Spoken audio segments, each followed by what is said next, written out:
Subscribe कीजिए civil engineer एफबीएच channel को और बेल आइकन को प्रेस कीजिए ताकि आपको पता चल जाए जब मैं अपनी नई वीडियो अपलोड करता। हेलो दोस्तों, स्वागत है आपका आपके अपने YouTube channel civil engineer FBH में। तो आज की जो हमारी वीडियो है, why we provide the bent up bars और क्रैंक बार्स इन बीम और स्लैब। जो बीम और स्लैब हमारे पास होती है उनमें हम जो है बेंट अप बार्स प्रोवाइड करते हैं। वो क्यों प्रोवाइड किए जाते हैं, ये है आज का टॉपिक हमारा। मोस्ट इंपॉर्टेंट टॉपिक है इंटरव्यू के लिए। इंटरव्यूज में पूछा जाता है, मैक्सिमम टाइम्स ये क्वेश्चन पूछा जाता है कि क्रैंक्ड बार्स क्यों प्रोवाइड किए जाते हैं और क्रैंक्ड बार्स के फंक्शंस क्या क्या है।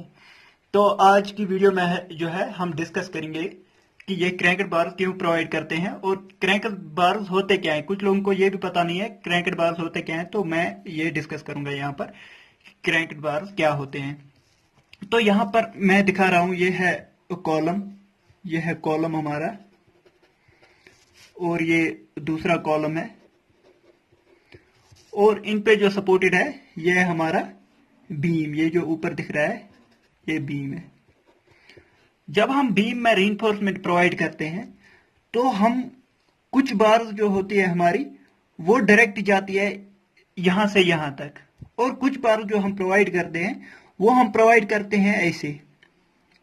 हमने फॉर एग्जांपल यहां से ले लिया, ऐसे ले लिया यहां से, और यहां पर 45 डिग्री या कुछ डिग्री का बेंड दे देते हैं और फिर ऐसे लेके जाते हैं यहां पर भी ऐसे 45 डिग्री का एंगल लेके यहां ले जाते हैं ऐसे। इन्हीं बार्स, ये जो बार्स होती है इनको कहते हैं क्रैंक बार्स या फिर बेंट अप बार्स, क्योंकि ये बेंट किए हुए हैं यहां पर, इसीलिए इनको बेंट अप बार्स। या फिर ये देखो, ये हमारे पास एक स्लैब है जो कि दो बीम्स पे सपोर्टेड है। फॉर एग्जांपल ये एक बीम है, ये दूसरा बीम है, ये बीम पे स्लैब सपोर्टेड है। तो स्लैब के केस में भी जब हम प्रोवाइड करते हैं कुछ अल्टरनेट बार, एक बार सीधा प्रोवाइड करते हैं यहां से यहां तक, और जो दूसरा बार है वो हम बेंट अप करते हैं। जैसे यहां पर ये देखो, यहां से इस डायरेक्शन से ले लिया यहां से, और यहां से बेंट किया 45 डिग्री या कोई और एंगल भी दिया होगा जैसे कि आपके ड्राइंग में दिया होगा, तो यहां से प्रोवाइड कर दिया ऐसे। तो ये हो गया स्लैब के केस में जो क्रैंकेड बार। यहां पर कुछ डिस्टेंस दिया होता है L/8 फॉर एग्जांपल दिया होता है L/8, L/8 पे हमें इसको बेंड करना है। ये एंगल भी दिया होता है हमारी ड्राइंग में कि कितने एंगल पे हमें जो है बेंड करना है इसको, तो ये दिया होता है। ये डिस्टेंस भी दिया होता है, किस डिस्टेंस से हमें बेंड करना है ये भी दिया होता है, और किस एंगल पे बेंड करना होता है ये भी दिया होता है। तो इसी को कहते हैं, ये जो बार्स मैंने बनाई है यहाँ पर, इनको कहते हैं क्रैंकेड बार्स। तो पहला कंफ्यूजन आपका क्लियर हो गया है कि क्रैंकेड बार्स होते क्या हैं। अब यहाँ पर आ जाते हैं, ये क्रैंकेड बार्स क्यों प्रोवाइड किए जाते हैं। हमारे पास जो बेंडिंग मोमेंट होती है, bending moment, bending moment, bending moment दो टाइप्स की होती है।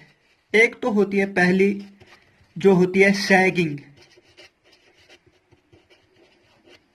सैगिंग बेंडिंग मोमेंट, जिसे कि पॉजिटिव बेंडिंग मोमेंट कहा जाता है।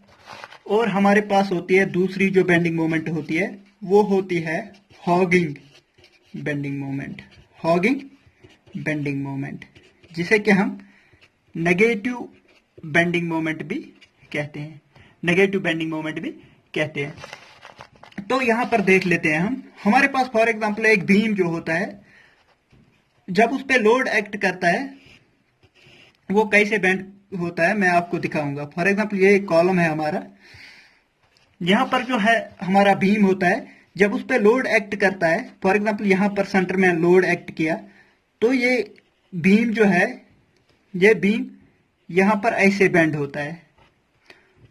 फॉर एग्जांपल यहां पर ऐसे बेंड हो गया बीम, और जो यहां पर सपोर्ट्स की वजह से जो ऊपर की तरफ लोड लग रहा है, तो यहां थोड़ा ऐसे करके बेंड हो जाता है, थोड़ा ऊपर की तरफ बेंड हो जाता है।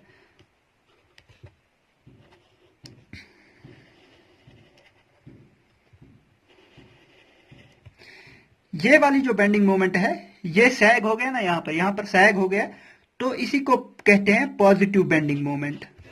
और जो यहां पर ऊपर चला गया तो इसको कहते हैं हॉगिंग बेंडिंग मोमेंट या फिर नेगेटिव बेंडिंग मोमेंट। तो यहां पर आ गया समझ में आपको कि पॉजिटिव बेंडिंग मोमेंट क्या होता है और नेगेटिव बेंडिंग मोमेंट क्या होता है। जो यहां पर मिडल में जो डाउनवर्ड डायरेक्शन की तरफ जो बेंडिंग मोमेंट हो गया उसे पॉजिटिव बेंडिंग मोमेंट कहते हैं या फिर सैगिंग बेंडिंग मोमेंट कहते हैं। जो यहां पर सपोर्ट्स की वजह से जो ऊपर की तरफ बेंडिंग मोमेंट चला गया उसे हॉगिंग बेंडिंग मोमेंट कहते हैं या फिर नेगेटिव बेंडिंग मोमेंट कहते हैं। तो इसीलिए जो है हमें इस बेंडिंग मोमेंट को रेजिस्ट करने के लिए जो है हमें नीचे की तरफ रीइंफोर्समेंट प्रोवाइड करना होता है। फॉर एग्जांपल जो ये है यहां पर जो सेंटर में है बेंडिंग मोमेंट नीचे की तरफ चला गया था जिसे हम सैगिंग बेंडिंग मोमेंट कहते थे।